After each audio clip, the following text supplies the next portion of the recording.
Bon après-midi à toutes et à tous. Merci de choisir Equinox Télévision pour vous informer. Ouvrons ce journal par les images d'un gigantesque incendie qui a réduit en cendres 2 immeubles et 2 snack-bars au quartier Brazzaville, dans le 3e arrondissement de la ville de Douala. L'explosion d'un groupe électrogène serait à l'origine de cet incendie. Plus de précisions avec Jean-Paul Chouniat.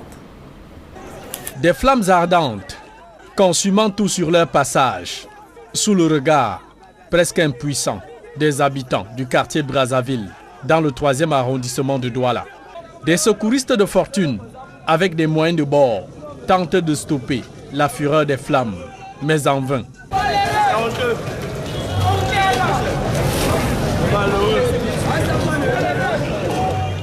Du déclenchement de cet incendie à 19 h à l'arrivée des sapeurs-pompiers à 22 h, le bilan est bien lourd. J'étais assis dans ce bar, j'étais en train de prendre une bière. C'est parti de l'explosion du groupe électrogène. Puis s'il n'y avait pas la lumière, c'est le groupe électrogène qui fonctionnait. Ça a explosé et directement, c'était l'incendie. Ça a brûlé les 2 snaps qui étaient à côté, plus le bar là et les 2 immeubles que vous voyez là, ainsi que la sonnelle. Sur ces dégâts graves, en l'absence presque incompréhensible des sapeurs-pompiers dans un premier temps, d'aucuns les accusent d'avoir débarqué ici sans eau dans leur véhicule d'intervention. Cet incendie a depuis 19 h. On appelle les pompiers. Plus de 3 heures de temps. Ils arrivent ici sans eau. Le chef des soldats du feu, arrivé sur le site, dément formellement cette version des faits. Et quand vous entendez les gens dire c'est sur prétexte qu'on vient sans eau, mais il n'y a que les hommes insensés qui peuvent quitter, prendre leurs armes sans munitions pour aller à la guerre. Ça c'est impossible. Donc, nous ne pouvons pas prendre les engins vides pour aller sur intervention. C'est pour éteindre les feux avec quoi? Selon le capitaine en charge de coordonner l'intervention des pompiers sur le terrain, le premier véhicule a subi des attaques des habitants du coin. Le premier engin qui arrive, il est du coup attaqué par la population que nous venons aider. C'est inadmissible et même incroyable. On leur montrait bien le chemin pour passer pour aller sur intervention. Et quand l'engin entre, non seulement on les a barricadés, mais on a commencé tous à leur lancer les cailloux. Ces soldats du feu, venus pour une première intervention, auraient donc eu la vie sauve grâce au renfort de la brigade de gendarmerie de Nkololoun, le commissariat du 8e arrondissement, appuyé par une équipe du groupement mobile d'intervention numéro 2 de Douala. Notons qu'il a fallu une intervention musclée des éléments de la police du 8e arrondissement de Douala, ceux de la brigade de gendarmerie de Nkololoun, les CIR et du GMI pour maîtriser les populations en colère. Je vous propose de suivre les explications de Ngala Fouda, il est commissaire du 8e arrondissement de la ville de Douala. Il aurait fallu que je rende compte d'abord à ma hiérarchie, que la hiérarchie, le délégué régional, mettre un bon dispositif de sécurité pour que les sapeurs ne soient plus vandalisés et qu'ils achèvent le travail dont la mission pour laquelle ils ont été interpellés par les populations. Force revient à la loi. Eux-mêmes, ils ont vu la riposte qu'il y a eu aujourd'hui. La prochaine fois, ils sauront comment s'en tenir.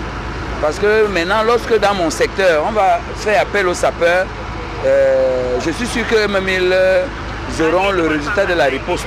Il a fallu un renfort mixte. J'ai rendu compte à la hiérarchie qui m'a envoyé le renfort du GMI et des ESI et nous avons repoussé les populations. Les sapeurs-pompiers sont là pour le bien des populations. Il faudra que les populations comprennent que les sapeurs sont là pour eux. Ils ne sont pas uniquement pour Dakar, ils sont pour toute la région du littoral. Donc nous devons avoir un comportement exemplaire vis-à-vis des sapeurs parce que c'est des sauveurs. Et le feu a également été sans pitié pour plusieurs maisons d'habitation au quartier Aoussa à Tiang, dans la région de l'Ouest. Là-bas, les populations ont assisté impuissantes à une série d'incendies qui ont mis en ruine leur domicile. Leclerc Tchaken. C'est des moments suffisamment agités qu'ont eu le malheur de vivre les populations de la cité universitaire. Une série d'incendies à différents pôles de la ville de Chong qui ont mis en ruine de nombreuses maisons d'habitation. Moi, je venais de rentrer du travail, je m'étais échangé. J'étais dedans. Lorsque la voisine vient dire à sa copine qu'il y a un feu de l'autre côté de la maison, qu'elle aille voir ça. Quand elle sort alors, en revenant, elle commence à crier qu'au feu, c'est la maison qui est en train de prendre. Du coup, moi je me lève, le plat de nourriture que je mangeais tombe, j'avais mon téléphone.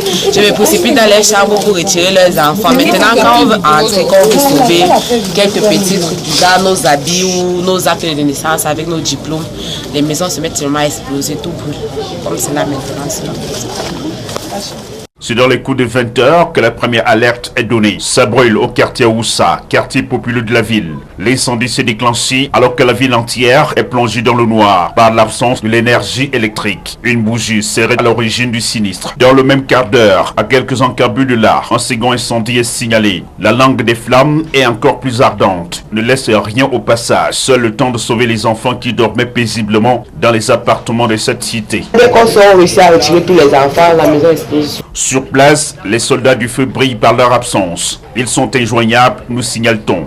L'unique base est à des centaines de kilomètres de la ville. Au moins 2 heures de parcours s'il avait fallu être là. Les populations n'avaient que leurs yeux pour observer les flammes se propager. Les pertes matérielles sont assez considérables. Le grand regret est de reconnaître qu'en 2017, le gouvernement camerounais annonçait en grande pompe l'ouverture dans de brefs délais d'une unité de sapeurs dans cette ville dont la population croît à la vitesse grand V. 3 ans se sont écoulés, pas l'ombre d'un engin d'intervention dans le département de la Minois. Au grand dam des populations, celles-ci vont encore devoir ne compter que sur leurs efforts pendant longtemps en cas d'éventuel incendie. Le projet semble renvoyer au calendrier grec. Parlons santé à présent. En dépit du statut encore précaire de son personnel, le centre des urgences de Yaoundé fait un bond en avant. Le taux de fréquentation et la qualité des soins se sont nettement améliorés, bien que certains patients continuent de ne pas payer les prestations reçues. L'amélioration en cours du plateau technique devrait permettre à cette structure sanitaire de relever les défis qui l'interpellent. Charles Melingui, Marcelin Ganson. Après un début difficile, comme tout bébé qui apprend à marcher, le centre des urgences de Yaoundé peut se réjouir d'avoir fait des progrès. Rendu à sa 5e année d'activité, il a marqué de bons points. À la fin de cette année 2019, nous pouvons dire que l'activité au CURI se porte bien. Se porte bien en termes de fréquentation, qui a presque triplé.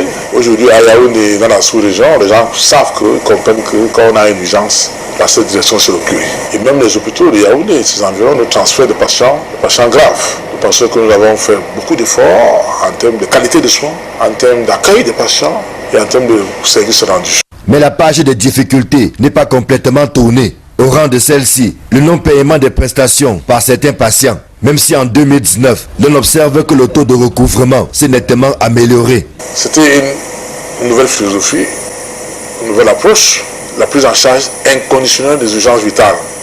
Que le malade qui arrive en urgence se fasse soigner et qu'il paye après avoir été pris en charge. C'était un nouveau concept.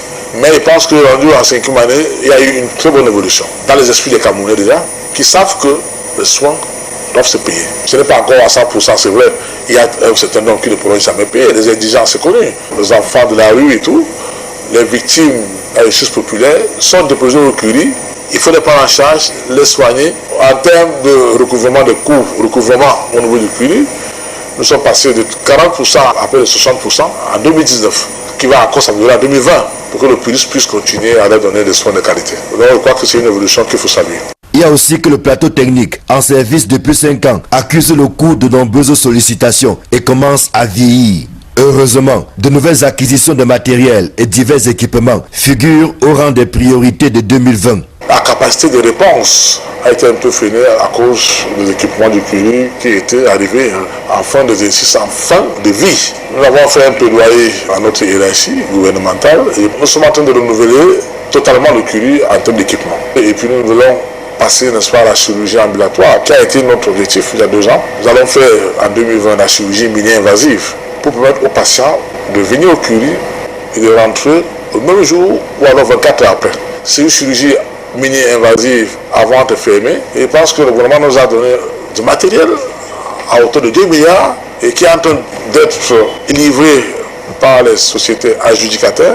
Si le CURI a pu s'imposer comme une référence dans la sous-région, c'est grâce à l'engagement du personnel soignant qui se donne corps et âme en dépit d'un statut qui demeure précaire. et interpelle plus que jamais les pouvoirs publics. Ces gens qui sont capacités, ils sont jeunes, ils sont disponibles. J'encourage ce personnel à rester concentré dans le travail, à maintenir le cap, attendant que les pouvoirs publics puissent penser, n'est-ce pas, à leur statut, à leur contractualisation. Ça, c'est un défi que nous avons ici à l'hôpital. Le personnel ne se décourage pas, ils sont au travail, ils font ce qu'il faut faire, sachant que le pouvoir public pensera à eux en ce qui concerne le statut encore précaire jusqu'aujourd'hui. Très sollicité au quotidien, le centre des urgences de Yaoundé est paré pour offrir des soins de qualité, ce en dépit des difficultés qui jonchent son parcours. 2020 permettra de mesurer les progrès accomplis avec le renouvellement en cours du plateau technique.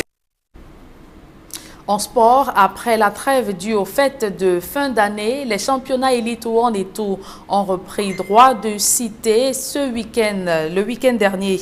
Mais ils pourraient être de nouveau interrompus. Les présidents de clubs menacent de boycotter la phase retour si la FECAFOOT et l'État ne mettent à leur disposition les moyens nécessaires pour le bon déroulement de cette compétition. Nana Paul Sabin et Georges Mitterrand.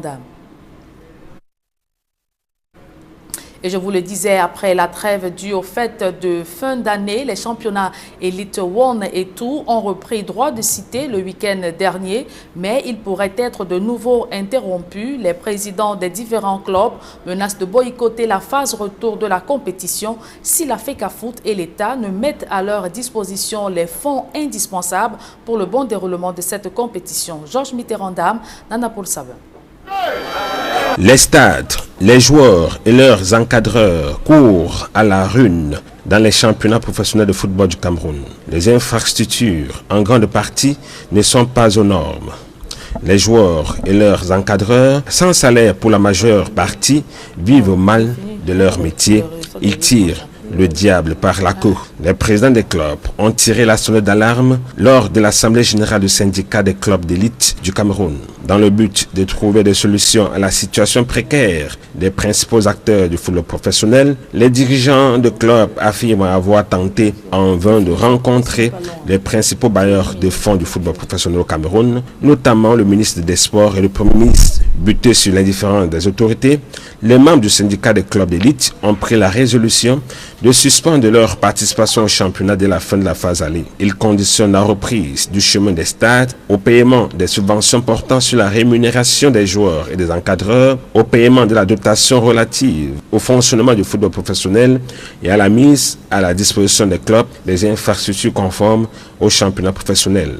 Désormais organisé par la FECAFOOT, à travers un comité transitoire, après la mise en touche du général Pierre Semengue, le football professionnel continue de naviguer à vue 8 ans après son instauration au Cameroun. L'espoir suscité par l'arrivée du comité technique transitoire de la FECAFOOT n'était en fait qu'une illusion. La suite de ce journal est en langue anglaise avec vous, Innocent Azé. Good day once again. Good day once more, Julien, and to our viewers. Good day to you once more as well. Thanks for joining me in the second segment of the newscast on Equinox Television.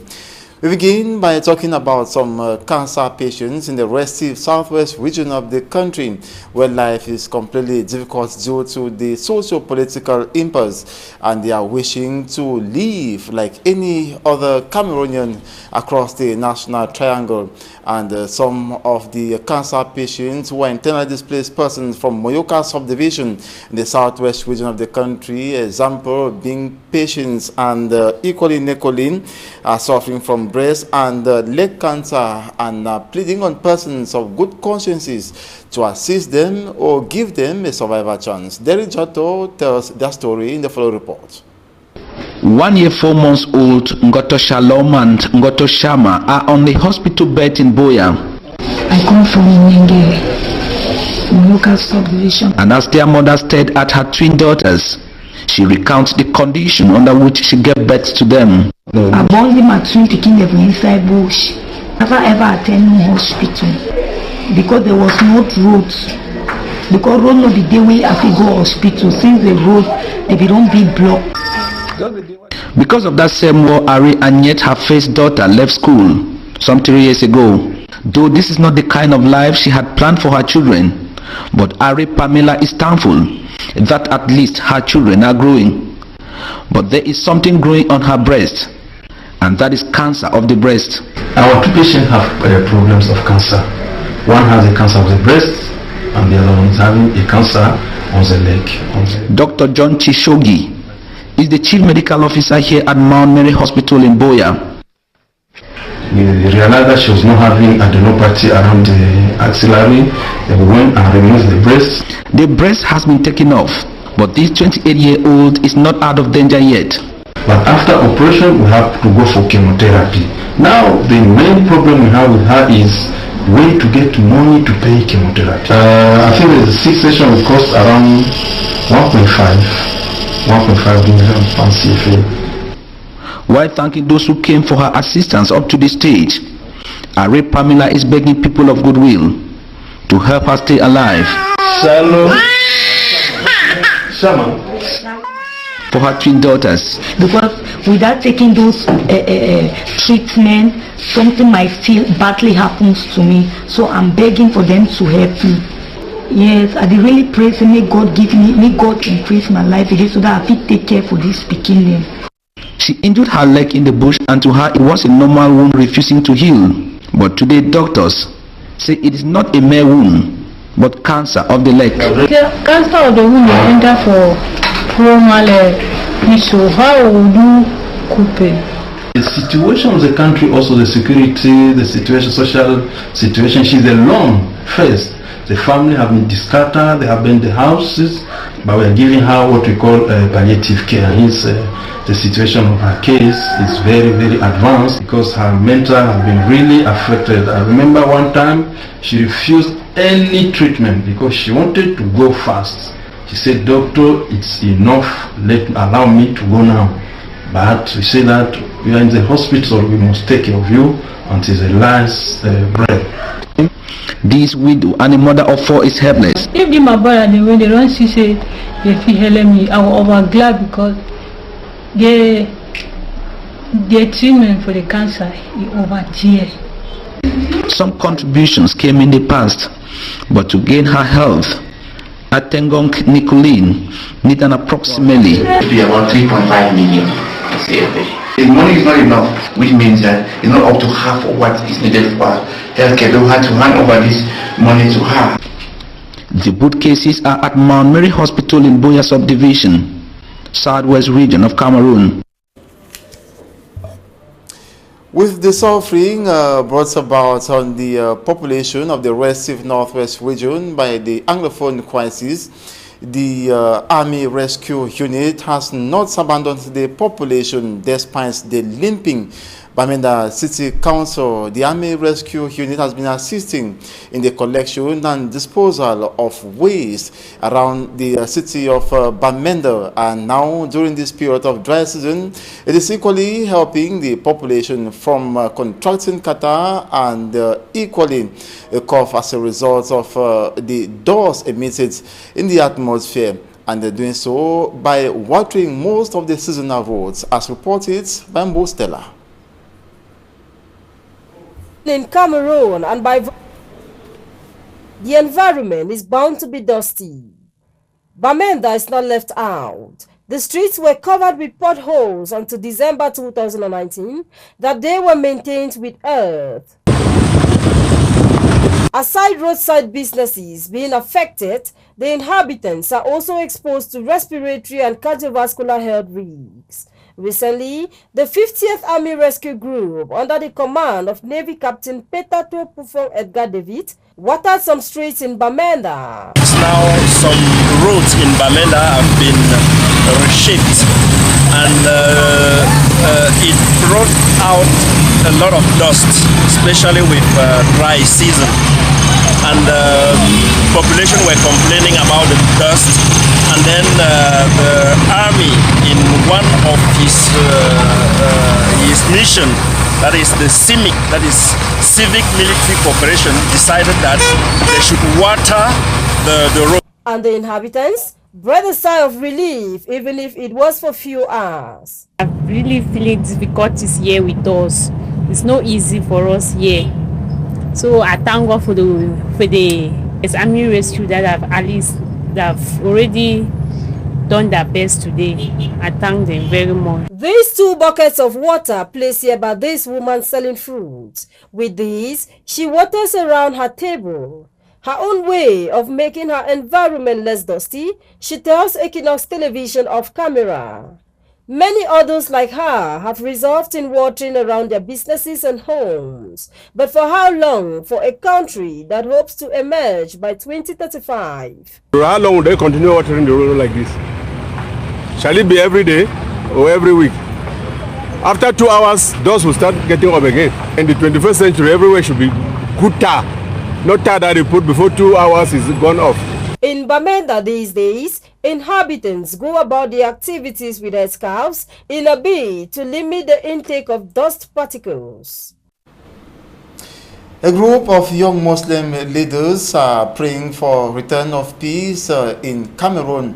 They are against hostilities in the far north region of the country, masterminded by the elements of the jihadist group Boko Haram, and equally rising insecurity in the 2 English-speaking regions of the country as a result of the Anglophone crisis, and equally insecurity in the east regions of the country, and the converging on Douala to equally preach the gospel of peace in general in the central African sub-region. Hemini Luga reports.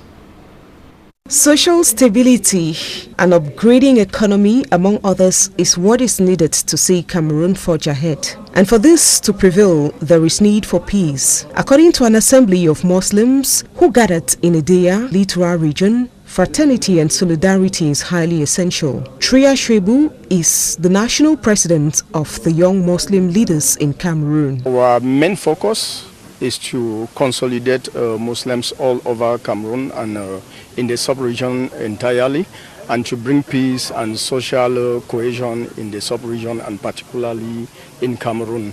We cannot look at what is happening in the regions of the northwest and the southwest of our country. We cannot stay indifferent with what is happening with the health of the president of the Republic of Gabon. While evoking the challenges rocking the northwest and southwest regions, the young Muslim leaders have as well offered words of praise for the Cameroonian government to ensure good governance. They also sympathized with other Muslims across the Central African sub-region. As they mentioned in praise, Ali Bongo Jimba, president of Gabon.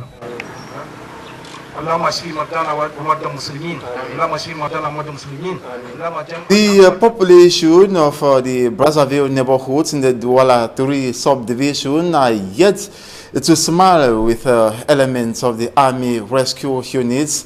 That's Saturday, after a fire incident broke out, ravaging 2 snack bars, a story building, a story building, and equally a post of the electricity production and distribution company. And it was a complete riot between the population and elements of the Army Rescue Units, whom they say arrived late with empty tanks. Details in this report. Aurait donc eu la vie sauve grâce au renfort de la brigade.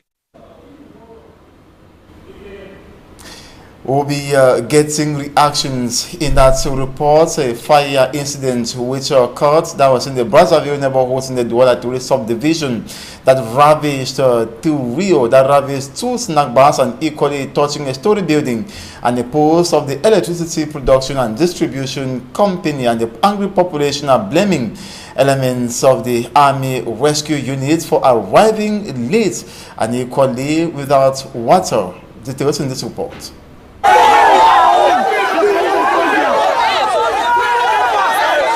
A demoralized and disappointed population of the Brazzaville neighborhoods in the Douala 3 subdivision.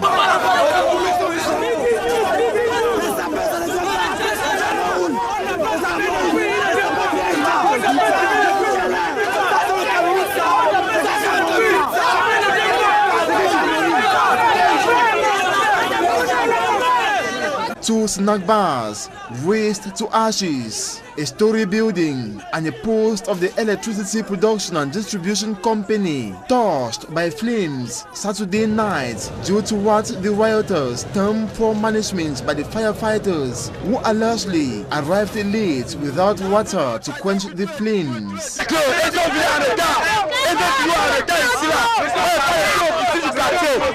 The rioters say the fire started at 7 p.m. but firefighters arrived only at 9 p.m. after their fruitless efforts.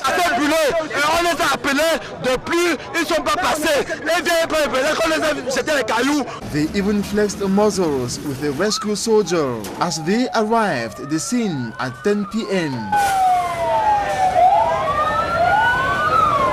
Gunshots were fired to disperse the angry population. Captain Afu Hansel said their vehicle was attacked with stones by the population when they first arrived. That it is the second time they are attacked in Dakar. There was heavy deployment of the police and gendarmerie elements who had the angry rioters to contain. Il aurait fallu que je rende compte d'abord à ma hiérarchie, que la hiérarchie, le délégué régional, mette un bon dispositif de sécurité pour que les sapeurs ne soient plus vandalisés et qu'ils achèvent le travail dans la mission pour laquelle ils ont été interpellés par les populations. The fire, sources say, generated from explosion of a generator that was being used as a result of power outage.